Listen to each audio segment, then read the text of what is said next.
విజయ్ దేవరకొండ రష్మిక 7 ఏళ్ల నుంచి ప్రేమలో విహరిస్తున్నారు. త్వరలో పెళ్లి పీటలు కూడా ఎక్కుతున్నారు. చూడ్డానికి ముచ్చటగా ఉండే ఈ జంట ఉన్నట్టుండి రగ్డ్ లుక్ లోకి వచ్చేసింది. ఒకరు కత్తి పడితే మరొకరు ఏకంగా గన్ తో యాక్షన్ లోకి దిగారు. గీత గోవిందంలో జంటగా నటించిన విజయ్ దేవరకొండ రష్మిక రియల్ లైఫ్ లోనూ లవర్స్ గా మారారు. ఈ ఇద్దరికి నిశ్చితార్థం జరిగిందన్న టాక్ వినిపించినా ఇద్దరూ ఖండించలేదు. ఫిబ్రవరిలో పెళ్లి పెట్లెక్కుతారంటూ వస్తున్న న్యూస్ లో నిజమెంతో కానీ రష్మిక మాత్రం కొత్త సినిమాలు ఒప్పుకోవటం లేదు. విజయ్ దేవరకొండ రౌడీ జనార్దన మూవీతో పూర్తిగా మారిపోయాడు. రగ్డ్ లుక్ లోకి రావడమే కాదు, యాస కూడా మార్చేశాడు. విజయ్ దేవరకొండ అప్పుడప్పుడు గెటప్స్ మార్చినా మరీ ఇంత ఓరమాస్ లుక్ లోకి రాలేదు. డైలాగ్ డెలివరీతో కొత్త విజయ్ దేవరకొండను పరిచయం చేశాడు. ది గర్ల్ ఫ్రెండ్ తర్వాత రష్మిక నటిస్తున్న మరో లేడీ ఓరియంటెడ్ మూవీ మైసాతో మాస్ అవతారం ఎత్తింది. ఈ సినిమాతో రవీంద్ర పుల్లే దర్శకుడిగా పరిచయం అవుతున్నాడు. స్టార్ హీరోలకు ఏమాత్రం తగ్గకుండా ఎలివేషన్ ఇచ్చింది రష్మిక.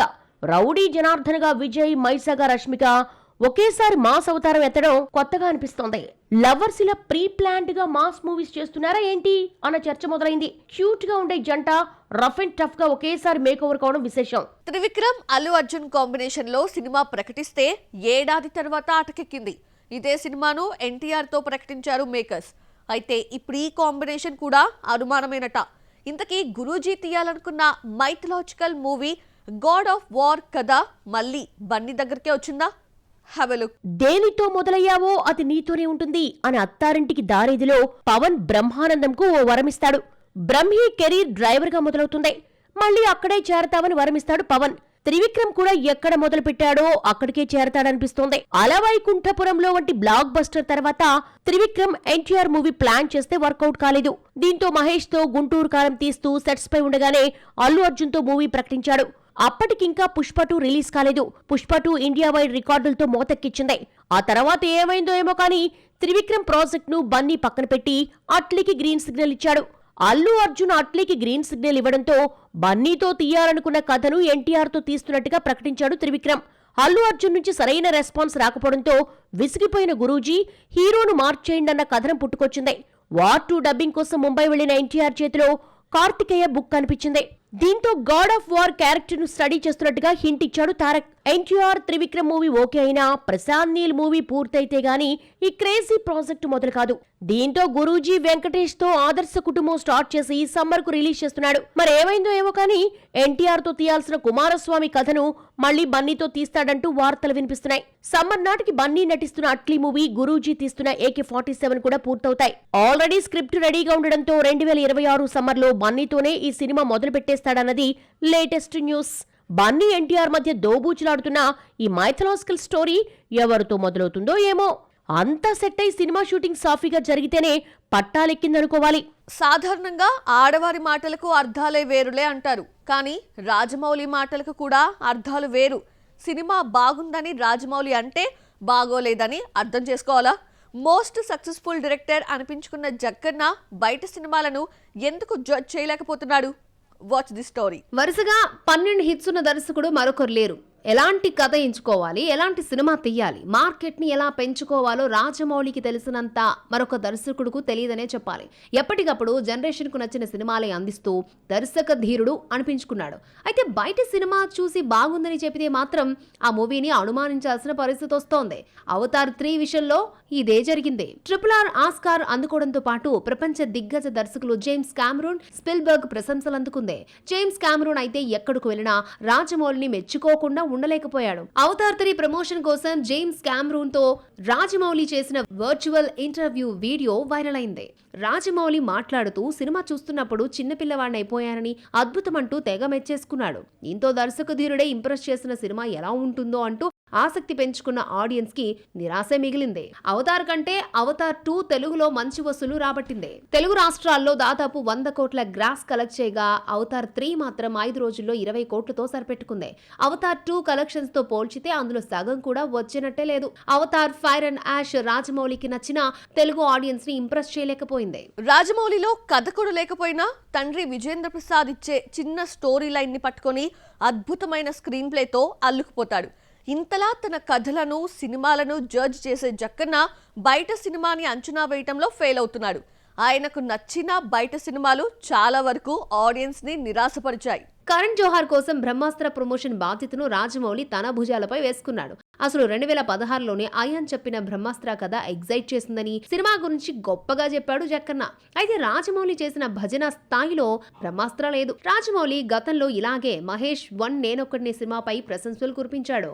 సుకుమార్ అద్భుతంగా తీశాడని తెగ మెచ్చేసుకున్నాడు. తీరా చూస్తే రాజమౌళికి నచ్చిన ఈ స్టోరీ ప్రేక్షకులకి అస్సలు నచ్చలేదు. రాజమౌళి చెప్పింది ఒకలా, సినిమా మరొకలా ఉంటోంది. జక్కన్నకే నచ్చిందంటే సినిమా ఓ రేంజ్ లో ఉంటుందని ఊహించుకుంటున్నారు ఆడియన్స్. రాజమౌళికి ఏది ఒక పట్టాన నచ్చదు. పర్ఫార్మెన్స్ కోసం నటీనటులు బెండు తీస్తాడు. అలాంటిది రాజమౌళి ప్రశంసలు అందుకున్న సినిమా అని వెళ్తే నిరాశ ఎదురవుతోంది. ఇలా ఆడియన్స్ లో నమ్మకాన్ని కోల్పోతున్నాడు జక్కన్న. ఎన్టీఆర్, అల్లు అర్జున్, రామ్ చరణ్ 2 ఏళ్లకో సినిమా చేస్తూ ఒక్కో మూవీకి 60 నుంచి 100 కోట్ల రెమ్యునరేషన్ తీసుకుంటున్నారు. వీళ్ళందరికీ స్టార్ డమ్ పాన్ ఇండియా ఇమేజ్ ఉండడంతో భారీ రెమ్యునరేషన్ డిమాండ్ చేస్తున్నారు. అయితే ఎలాంటి స్టార్ డమ్ లేని రవితేజ స్టార్స్ కంటే ఎక్కువ ఎలా సంపాదిస్తున్నాడు? ఇన్కమ్ లో స్టార్స్ ని ఎలా మించిపోయాడు? Watch the story. వారణాసి తర్వాత మహేష్ ఏ సినిమా చేస్తున్నాడంటే చెప్పడం కష్టమే. అలాగే అల్లు అర్జున్ ప్రస్తుతం అట్లీ డైరెక్షన్ లో నటిస్తున్నాడు. వాట్ నెక్స్ట్ అంటే క్లారిటీ లేదు. అయితే రవితేజ నటిస్తున్న భర్త మహాశైలకు విజ్ఞప్తి రిలీజ్ కాకుండానే 3 సినిమాలు లైన్ లో పెట్టాడు. ఇందులో 2 ఫ్లాప్ డైరెక్టర్స్ ఉన్నారు. రవితేజ స్పీడ్ చూస్తుంటే సినిమాల సంఖ్య, రెమ్యునరేషన్ తప్ప కంటెంట్ పట్టదా అనిపిస్తోంది. 57 ఏళ్ళొచ్చినా ఇప్పటికీ అదే ఎనర్జీతో కనిపిస్తున్నాడు. వరుస ఫ్లాపులు వెంటాడుతున్న సినిమాల సంఖ్య మాత్రం తగ్గడం లేదు. ఎన్ని డిజాస్టర్స్ పడినా మరొక ప్రాజెక్టు రెడీగా ఉండడం మాస్ రాజాకే చెల్లిందే. 6 ఏళ్ల క్రితం వరకు రవితేజకు మినిమం గ్యారంటీ అన్న పేరుండేది. ఇప్పుడు ఆ ముద్రను చెరిపేసుకున్నాడు. కథ గురించి పట్టించుకోకుండా సినిమాల మీద సినిమాలు చేసేయడం ఒక్కటే ధ్యేయంగా ఉన్నట్టున్నాడు. కథాబలమున్న ప్రాజెక్టులపై కాన్సన్ట్రేషన్ చేయలేకపోతున్నాడు. దీంతో రవితేజ సినిమా ఫ్లాప్ అయితే 10 కోట్లు కూడా రావడం లేదు. ధమాకా హిట్ తర్వాత మాస్ రాజా ఫ్లాపుల్లో కూరుకుపోయాడు. Ravanasura, tiger Nageswararao, eagle, mister Bachchan, mass జాతరతో వరుసగా 5 ఫ్లాపులు చూశాడు. ప్రస్తుతం నటిస్తున్న భర్త మహాశైలకు విజ్ఞప్తి జనవరి 13న రిలీజ్ అవుతోంది. మాస్ రాజా ఇమేజ్ నుంచి బయటకు వచ్చిన రవితేజ సంక్రాంతికి ఫ్యామిలీ హీరోగా అడుగు పెడుతున్నాడు. రవితేజ ఈసారైనా కాంటెంట్ గురించి పట్టించుకున్నాడో లేదో గానీ భర్త మహాశైలకు విజ్ఞప్తి తర్వాత 3 సినిమాలు లైన్లో పెట్టాడు. చిరంజీవితో విశ్వంబర తీసిన వశిష్ఠ, రవితేజకి గతంలో కిక్ వంటి బ్లాక్ బస్టర్ ఇచ్చిన సురేందర్ రెడ్డితో పాటు శివ నిర్వాణ పేర్లు కూడా వినిపిస్తున్నాయి. ఏజెంట్ డిజాస్టర్ తర్వాత సురేందర్ రెడ్డిని ఎవ్వరూ పట్టించుకోకపోయినా రవితేజ ఛాన్స్ ఇచ్చి కిక్కెక్కిస్తాడా? స్టార్స్ తో పాటు విజయ్ దేవరకొండ, నాని, తేజ్ సజ్జా వంటి యంగ్ హీరోలు కూడా బిజీగా ఉన్నారు. దీంతో ఫ్లాప్ డైరెక్టర్స్ కు హీరోలు దొరకడం కష్టమైపోతోంది. కథలు రాసుకున్నా వినే హీరో కనిపించడం లేదు. విన్నా ఫ్లాప్ ముద్రతో భయపడి నో చెప్పేస్తున్నారు. ఇలాంటి దర్శకులందరికీ రవితేజ మెయిన్ ఆప్షన్ అయిపోయాడు. షూటింగ్ లేకుండా క్షణం ఖాళీగా కూర్చోలేని మాస్ రాజా అందరినీ లైన్ లో పెట్టేస్తున్నాడు. సాధారణంగా ఫ్లాపుల్లో ఉన్న హీరోలు రెమ్యునరేషన్ ని తగ్గించుకుంటూ ఉంటారు. కానీ రవితేజ మాత్రం పారితోషికం విషయంలో చాలా స్ట్రిక్ట్. ఫ్లాపులున్న రెమ్యునరేషన్ పెంచాడే కానీ తగ్గించలేదు. ధమాకా తర్వాత 5 డిజాస్టర్స్ ఇచ్చిన మాస్ రాజా 25 కోట్లు తీసుకుంటున్నాడని టాక్. హీరోకి 25 కోట్లు ఇస్తే సినిమా పూర్తి చేయడానికి మినిమం 20 కోట్లు అవుతుంది. దీంతో బడ్జెట్ 50 కోట్లు దాటిపోతుంది. సినిమా ఫ్లాప్ అయితే 10 కోట్లు కూడా రావడం లేదు. అయినా నిర్మాతలు రవితేజను వదిలిపెట్టకుండా ఛాన్సులు ఇవ్వడం ఇక్కడ విశేషం. చిరంజీవి, పవన్ కళ్యాణ్ లా రవితేజ సినిమాకు 50-60 కోట్లు డిమాండ్ చేయలేడు. పాన్ ఇండియా స్టార్స్ లా 80-100 కోట్లు తీసుకోలేడు. కానీ వీళ్లకు పోటీగా సంపాదించడమే లక్ష్యంగా పెట్టుకున్న రవితేజ కథలపై కంటే సినిమాల సంఖ్యపై కాన్సన్ట్రేషన్ చేస్తున్నాడు. వశిష్ఠ, సురేందర్ రెడ్డి, శివ నిర్మాణ చెప్పిన కథల్లో దేనికి ముందుగా గ్రీన్ సిగ్నల్ ఇస్తాడో చూడాలి మరి.